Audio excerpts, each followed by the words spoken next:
ist einfach nur eine Mama. Guck mal. Ein neue Schlafsocken. Oh. Wenn ich es jetzt nicht rauskriege, heißt es, ich bin strunzdoof. Theoretisch ja, aber da es einbetoniert ist, denke ich mal.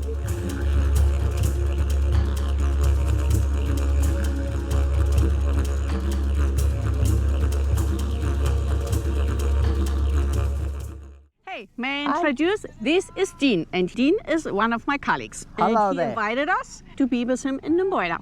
And now he is putting up his tent, and we are watching him really carefully and making probably a lot of fun out of it. Ja.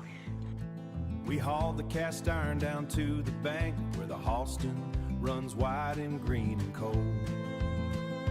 We're just breathing cause the air is free, watching the smoke climb to early And this is Julie. We already mentioned her 3 times because she and her husband want to go with us through the Simpson Desert. And we are looking totally forward to it. But today we are here with Dean. Frost has finally quit its biting. Redbuds popping like buckshot through the Hallo und herzlich willkommen zu einem neuen Video. Wir sind jetzt hier und haben gestern unseren Stellplatz gefunden und jeder hat sich eingerichtet und heute fängt so richtig das Osterfest an. Hi. Wir frühstücken jetzt erstmal und dann schauen wir mal, womit wir unseren Tag heute verbringen. Ein bisschen schwimmen vielleicht. Vielleicht, bestimmt, wenn das Wetter so bleibt. Also im Moment, der Nebel verzieht sich gerade, aber ich sehe nicht eine einzige Wolke am Himmel hier. Ja, also es scheint richtig gutes Wetter heute zu werden. Peter's hands. Nachdem alle aus den Betten gekrochen sind und gefrühstückt haben, ist es Zeit, sich im klaren, kalten Wasser des Flusses abzukühlen. And the weight of the winter starts to lift the mold. Während ich mich mit den Flossen durchs Wasser schiebe, benutzt Peter ein Kajak. Egal wie, wir sind uns einig, das Wasser ist großartig. We're just breathing cause the air is free, watching the smoke climb to early stars. Easter weekend, the weary and honest, holding on to the only lead we chose. The only family we chose. The theology of river is a simple thing. It washes the grit from our callous skin. Ike sings a harmony that sounds like mercy while the spring wind tries to find its way in.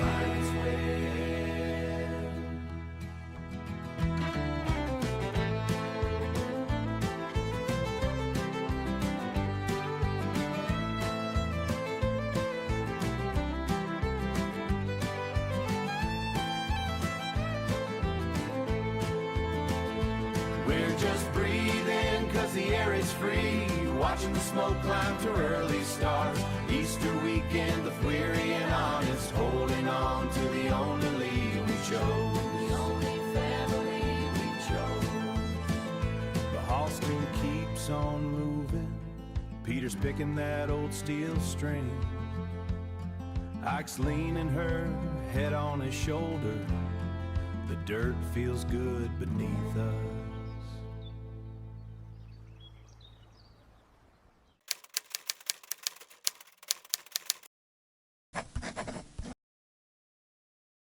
Wir wollen heute einen Osterkuchen machen und diesmal komplett ohne Backen. Und da habe ich mir jetzt überlegt, ob man denn diesen Keks Butterboden machen kann. Habe ich erst einmal gemacht und der ist nicht so richtig gelungen. Jetzt machen wir noch einen zweiten Versuch und hoffen mal, dass das funktioniert. Und die Kekse, die zerkrümeln wir jetzt Frost mal. has finally quit its biting. Redbuds popping like buckshot through the hollow. Peter's leaning on a stack of split cedar. Ike's laughing at a dog that won't stay still. That dog won't stay still. Das Rezept haben wir von paar Freunden, bei denen wir in den Sommerferien immer auf dem Bauernhof zu Besuch waren. Und mit diesen viele liebe Grüße an Edelgard und Klaus Bodo. Und wir lieben dieses Rezept, besonders meine Familie in den Sommerzeiten, weil es wirklich schön frisch, erfrischt ist. The mill shut down for 3 days of penance. Peter's hands are stained with oil. Also wir haben jetzt unsere Buttercreme, unseren noch heißen Pudding und unseren Eischnee und jetzt machen wir das alles zusammen. And the weight of the winter starts to lift the mold. It's a hard one piece we're sitting in, passing the jar and watching the embers. Und vom Testen ist nachher Peter zuständig. Watching the smoke climb to early stars. Easter weekend, the weary and honest, holding on to the. Der erste Tag geht zu Ende und wir sitzen gemütlich am Lagerfeuer und lassen ihn langsam ausklingen. The theology of river is a simple thing. It washes. Psst. How does my hair look? Is it okay? Okay, very good. Yeah. Der Osterhase war da. Yes.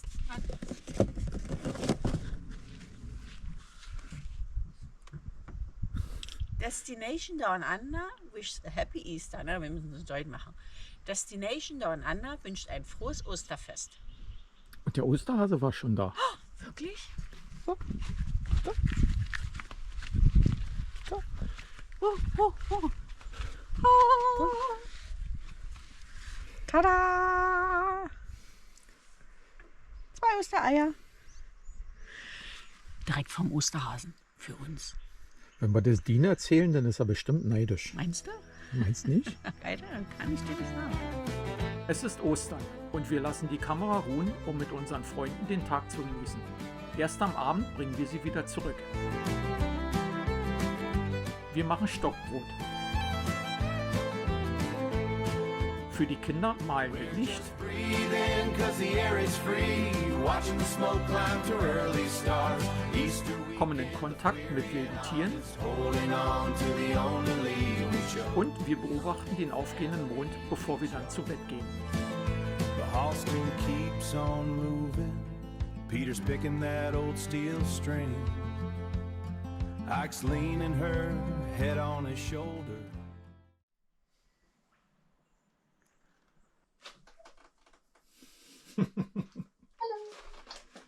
Die Mama muss jetzt ihr Geschenk auspacken. Ist einfach nur eine Mama. Guck mal. Ein paar neue Schlafsocken. Oh, mehr Socken im Bett. Juhu. Dankeschön. Ah, die sind schön kuschelig weich. Dankeschön. Genau, for the cold winter night. Ja, passt für den Winter, ja. Genau. Jetzt Frühstück machen? Jetzt machen wir Frühstück. Okay.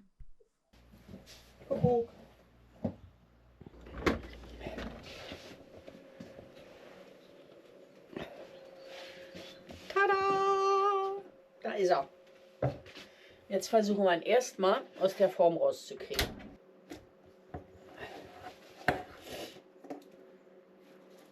Das ist doch schon mal gar nicht so schlecht für den Anfang. Und So, geht fast von ganz alleine, siehst du. perfekt.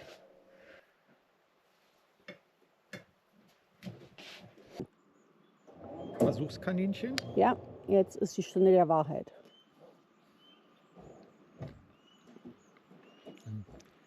Also ist er so, wie du in Erinnerung hast? Das ist meins. Kriegst du nicht.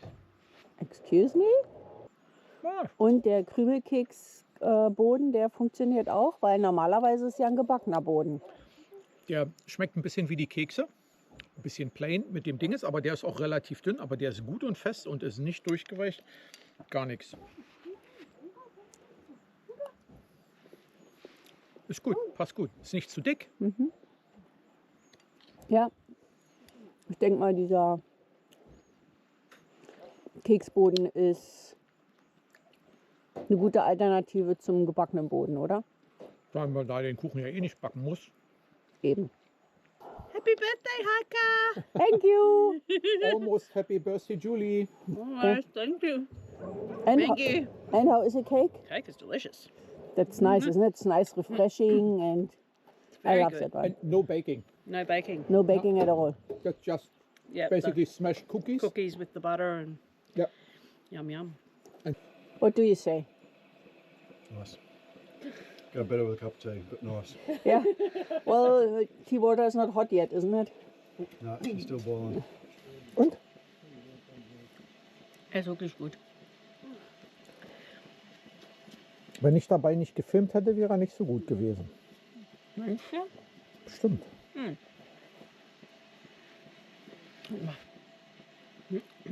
Gut, wa?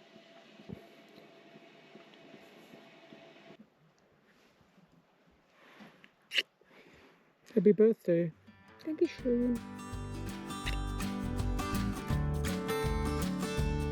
Das Wochenende ist vorbei. Zeit auf Wiedersehen zu sagen. Meinen Kollegen ruft die Arbeit und uns die Straße. Noch.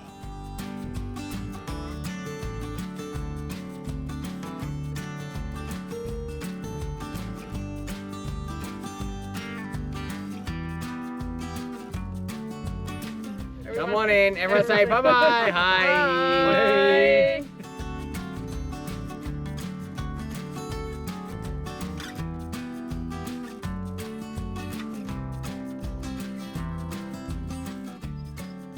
Das Osterwochenende ist vorbei und wir sind weitergezogen in Richtung Lightning Ridge. Im Moment stehen wir, ich glaube, das heißt Kangai Bridge. Ist ein kostenloser Campingplatz und da noch Osterferien sind, ist der auch gut besucht hier, weil viele Australier nutzen halt diese freien Campingplätze, um preiswert denn ihren Urlaub zu verbringen. Heute Morgen sind wir von ein paar Pfauen geweckt worden und während Peter hier noch so sitzt und arbeitet, ist noch eine Kuhherde durchgezogen. Was wollte ich noch sagen? Keine Ahnung. Dass wir jetzt ein bisschen vorsichtiger aufpassen müssen, wo wir hintreten. Der Nachteil, wenn halt eine Kuhherde durch sein Camp durchläuft. Ja. Ja, und ansonsten ist der Campground richtig schön. Man hat hier viel Grün und ein kleiner Fluss ist hier auch in der Nähe, wo man dann schwimmen gehen kann. Wir machen jetzt nur einen Tag Pause für heute und morgen werden wir dann wahrscheinlich weiterfahren. Was wollen wir morgen? Gucken, ob wir Sprit kriegen, tanken wollen wir und waschen. Weil wir mal wieder eine etwas größere Wäsche haben. Ja. Und in Glen Innes soll es wohl eine Coin Laundry geben. Wasser nochmal auffüllen. Ja. Ja, ein paar Pflichtaufgaben noch erfüllen, bevor wir dann den nächsten Campingplatz anlaufen. Aber wie gesagt, heute machen wir noch ein bisschen arbeiten und genießen noch die Sonne und das Wasser.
Wir sind über die Gibraltar Range gefahren und ziemlich steil teilweise. Ja.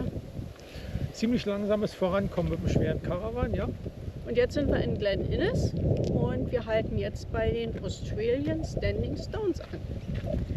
So wie es aussieht, haben sich hier keltische Siedler als erstes niedergelassen. Und jetzt gucken wir uns mal an, was die Infotafel so zu sagen hat. Ganz richtig verstanden habe ich es nicht. Die Tafel ist wirklich verwirrend. Um es zusammenzufassen, die keltische Gemeinschaft hier hat 1992 38 Steine in diesen Kreisen errichtet, um ihre Kultur zu gedenken. Wir wissen jetzt, dass es Celtic oder Celtic ausgesprochen wird. dass dort Excalibur zu sehen ist, aber was die Steine symbolisieren, steht nicht da. Vielleicht werden wir schlauer, wenn wir dichter herangehen.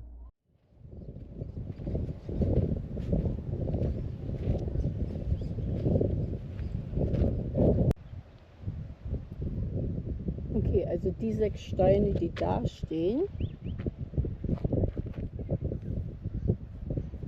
ist, wo die Sonne aufgeht am Tag bis the least day aus, also mit den geringsten Tagesstunden. Also die längsten Also der kürzeste Tag sozusagen. Also die Steine, da geht die Sonne Schaut, ja, der kürzeste Tag im Winter. genau. Und Normalerweise am 21. Juni. okay. Und dann haben wir da einen Stein, der da unten. Der ist am längsten Tag. Normalerweise am 21. Dezember. Das heißt, da geht die Sonne auf oder unter? Das heißt Sunrise. Also da geht die Sonne auf Sunrise ist dann an dem der, Tag, am ist längsten der, Tag. der einzelne da. Und der Sommersonnenuntergang ist, so wie es aussieht, gleich das Ding hier neben uns. Das hier? So wie es aussieht, Der da? ja. Okay. Und der Wintersonnenuntergang ist der hier. Der da. Okay. Das heißt, Norden haben sie auch noch, wa? Der Stein da symbolisiert Norden, der in der Mitte. Der in der Mitte, der etwas weiter zurückversetzte, ja. Und Und Süden haben sie denn auch. Da ist da auch ist ein, Osten. Erstmal Osten. der weiter zurückversetzt. Da ist der Süden. Da ist der Süden denn. Und der Westen ist Müsste denn da so sein? durch, ja. Ach da. Da so der so hinten. Immer die etwas weiter zurückversetzt. Also Das sind der äußerste Steinkreis ist im Grunde genommen, symbolisiert den Kompass. Genau, das sind nur 4 Stück. Genau. Die anderen Kreise, der im Prinzip die inneren Steine, die Sonnenuntergänge und Sonnenaufgänge an den kürzesten und längsten Tagen. Der ganze Kreis aber, das ist dann keine Ahnung. Zeremoniekreis. Keine Ahnung. Ja, oder ob das dann irgendwas für die Monate oder, aber dafür wären es zu viele. Okay, und an dem Stein hier haben sie einen Marker, wo der Schatten denn um die Mittagszeit hinfällt. Da haben wir dann die Sommersonnenwende, Frühlings- oder Herbstanfang und die Wintersonnenwende. An dem Stein sind so eine Striche eingraviert und das sind Buchstaben von einer keltischen Schrift, die 500 bis 1000 vor Christus benutzt wurde. Und du hast die Sonnenuhr gefunden? Wir haben jetzt, April. 8. oder so, ne? Ja, so in der Art. 8. oder 9. Da ist Also das 1. ist, da April. ist Mai, da ist April, das wäre Mitte, also ungefähr hier. Das heißt, jetzt ist es ungefähr 10:30 Uhr. Keine Ahnung, ich habe keine Uhr bei. Ja, nicht. Also muss jetzt Ist jetzt stimmt? 10:20 Uhr so ungefähr müsste es jetzt sein. Gucken wir gleich nach, wenn wir am Auto sind. Ja?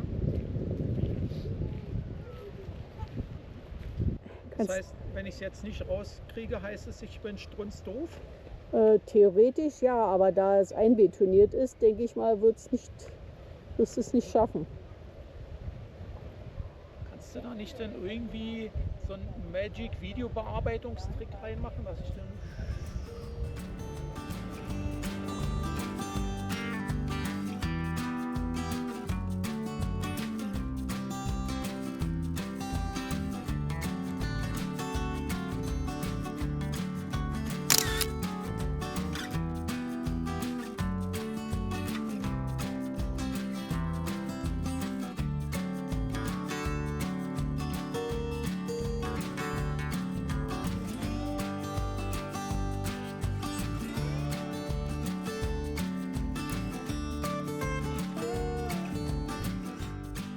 Unserer Weiterfahrt nach Lightning Ridge sind wir in Inverness angekommen und die Stadt nennt sich auch die Saphirstadt von New South Wales, weil hier Saphire gefunden sind und man kann hier auf Fossicking gehen und deswegen haben wir beschlossen, wir bleiben so 2-3 Tage hier und versuchen unser Glück. Und wir stehen jetzt hier in den Sapphire City Caravan Park.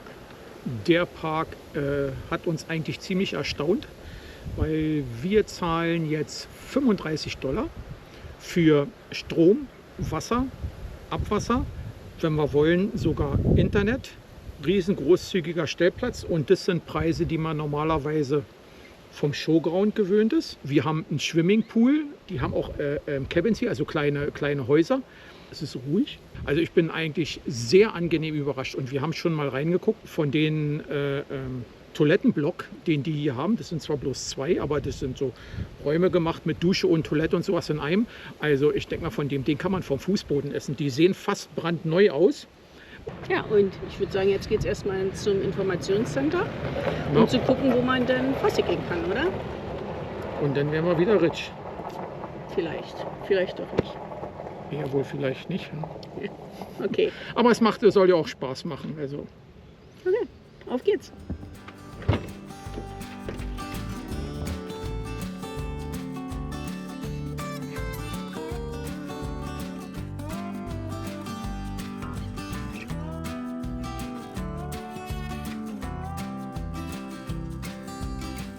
Wir wollen unser Glück wieder mit Fossiking probieren, und hier im Informationscenter haben sie auch gleichzeitig noch so ein bisschen eine Ausstellung über, was man hier so finden kann wahrscheinlich. Jede Menge Agates und Sapphires und Kristalle. Kristalle. Und unter Umständen Diamant. Mal schauen, ob wir da Glück haben, ob wir einen finden oder nicht. Weil Fossiking ist immer halt noch Glückssache ein bisschen. Okay, jetzt schauen wir uns erstmal hier um. Guck dir mal den Smoky Quarz an, ist der groß.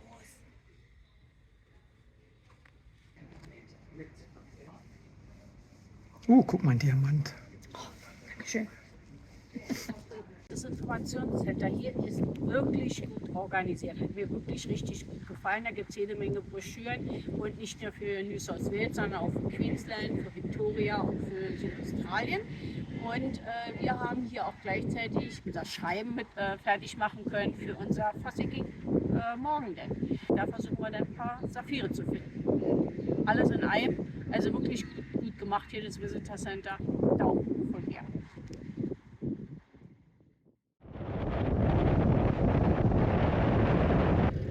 Der berühmte Bushranger Ned Kelly. Heute versuchen wir mal wieder ein paar Saphire zu finden. Und wir haben uns jetzt hier niedergelassen. Und wir haben unser Autochen aufgebaut, die Awning rausgepackt, damit wir ein bisschen im Schatten sein kann. Und dann kann es losgehen. Und was braucht man alles dafür? Glück, den richtigen Platz. In erster Linie brauchen wir ein ausgetrocknetes Flussbett, oder? Oder zumindest ein Nicht Flussbett. zwangsläufig ausgedacht, aber Flussbett. Also. Gut, Tick haben wir. 2 hoffnungsvolle Schatzsucher, ein Eimer, eine Schaufel, ein Sieb, was zum Buddeln. Der Pickel, gut. Wir nehmen eine alte Axt, die wir noch haben. Mit der haben wir bis jetzt immer Fossiking gemacht. Vielleicht bringt uns jetzt hier auch ein bisschen Glück. Und dann kann es losgehen. Okay.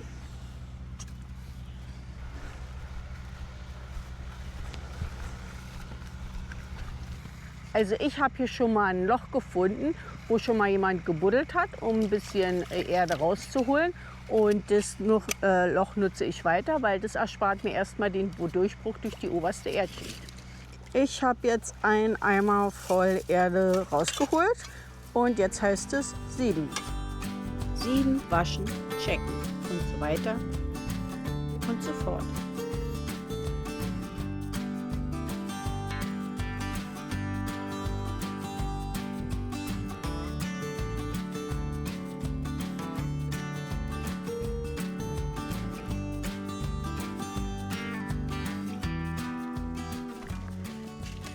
Bist du hier fündig geworden? Nee.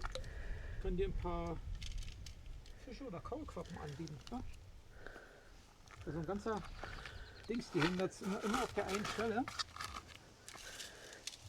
Ich glaube, das sind Käfer. Was für Käfer? Das sind Wasserläuferkäfer.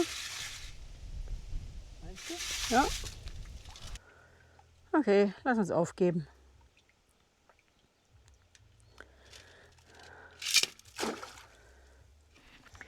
Okay, wir geben auf. Also so richtig sind wir hier nicht fündig geworden. Wir haben einen gefunden. Jetzt mal Ja, hochhalten. so ein kleiner, wahrscheinlich eher ein Quarz oder was das ist. Keine Ahnung. Erinnert mich ein Das bisschen ist- noch an Zirkon oder Zitrin oder irgend sowas. Das ist alles, was wir gefunden haben. Aber jedenfalls kein Saphir. Ja, und wir fahren jetzt zurück zum Caravanpark und nehmen eine schöne Dusche. Ja. Und dann versuchen wir morgen unser Glück wieder.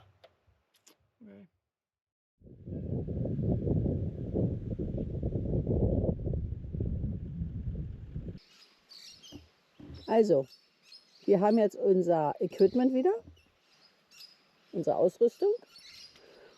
Und unser Fossicking Area liegt Da? da. Und das ist der Flusslauf, der alte. Wobei Okay. hier ist nicht mehr so viel zu sehen. Da oben ist ein bisschen mehr. Aber ist doch erstaunlich, dass man denkt, dass man da irgendwas finden kann, oder? Schauen wir mal. Auf geht's. Wir sind voller Ich Hoffnung. meine, da in, wo war das, Rubyville, wo wir die Dinger da gefunden haben, wo du Saphire? diese Eimer bezahlen musstest. Ja. Da sah es ja auch nicht anders aus. Ja. War auch alles trocken. Musstest halt nur die richtige Stelle finden und ein paar haben wir ja gefunden.